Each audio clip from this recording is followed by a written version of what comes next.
the Gloucester Sea Serpent. The sea, she hides her secrets well.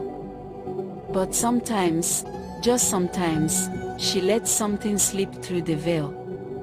Tonight, we travel back to the summer of 1817, to the quiet fishing town of Gloucester, Massachusetts, where the waves whispered a name that would echo for generations, the Gloucester Sea Serpent. It began innocently enough. July 1817. The morning sun glistened on the Atlantic, and fishermen went about their work as they always did. But then, they saw it. A long, dark shape cutting through the water, 60, maybe 100 feet long. It moved like no whale, no shark, no creature any man had ever seen. It was alive, and watching them. The men froze, their nets half-cast. The creature's head rose above the waves, dark, glossy, and serpentine. Its body undulated with coils that shimmered beneath the surface like moving hills of water. One fisherman whispered, "By God, it looks like the devil's own serpent." Within days, the news spread through town like wildfire.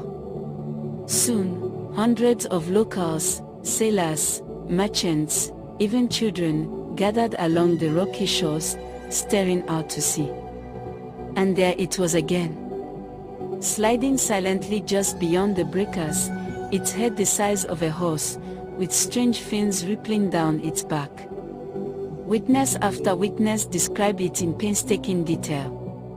A long, snake-like body, arms that rose and fell in rhythm, and movements both graceful and unnatural. This wasn't a rumor. It was real.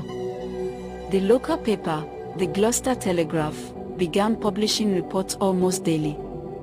More than 100 people swore they had seen it. Some even claimed it came so close to shore they could see its eyes, large, black, and glistening with intelligence.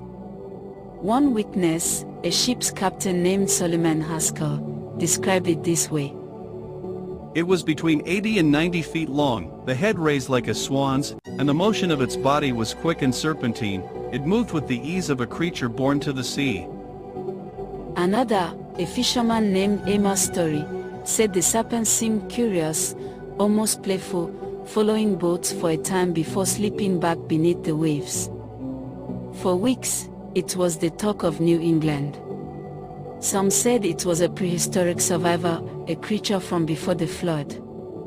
Others claimed it was a monster from the deep, drawn by some ancient curse. Then, in early August, something strange happened.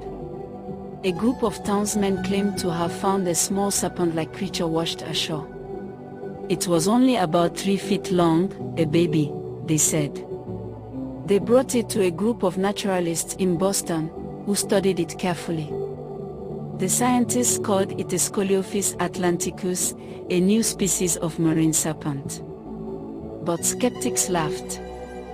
They said it was nothing more than a deformed snake or a hoax. Still, the witnesses didn't back down. Too many eyes had seen too much. As summer turned to autumn, the sightings grew less frequent. But the legend only grew stronger. From Marblehead to Cape Ann, sailors whispered about the serpent that followed their ships at night, its glowing eyes just below the waterline. One night, during a storm, a ship reported being rammed by something massive beneath the waves. The crew barely survived. They swore they saw a long, twisting body slipping away into the dark. Then, nothing. The sea went still. The creature was gone. But the story refused to die. In the years that followed, the Gloucester Sea Serpent became a national obsession. Even Harvard professors and members of the Linnean Society came to investigate. They collected drawings, witness statements, and measurements. Some sketched a serpent with a horse-like head, others, something closer to a crocodile. Yet the accounts, over 200 of them, shared uncanny similarities. Something long, dark, and alive was moving through those waters. And then, as suddenly as it came, it vanished from history. Some say it still swims off Cape Ann, deeper now, hiding from the curious eyes of man. Others believe it was never a serpent at all, but a school of seals, or a line of porpoises moving in unison. Science, as always, tried to explain.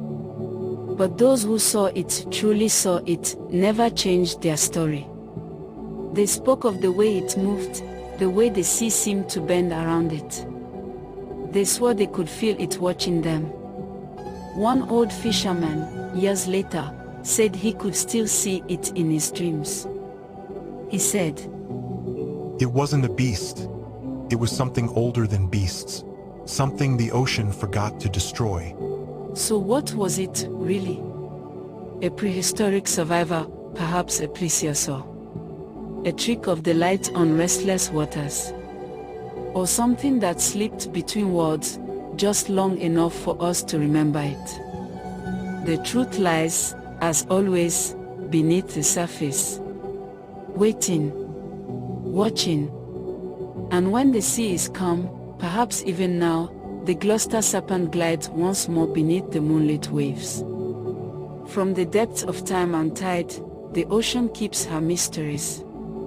And we can only watch from the shore. Thank you for listening.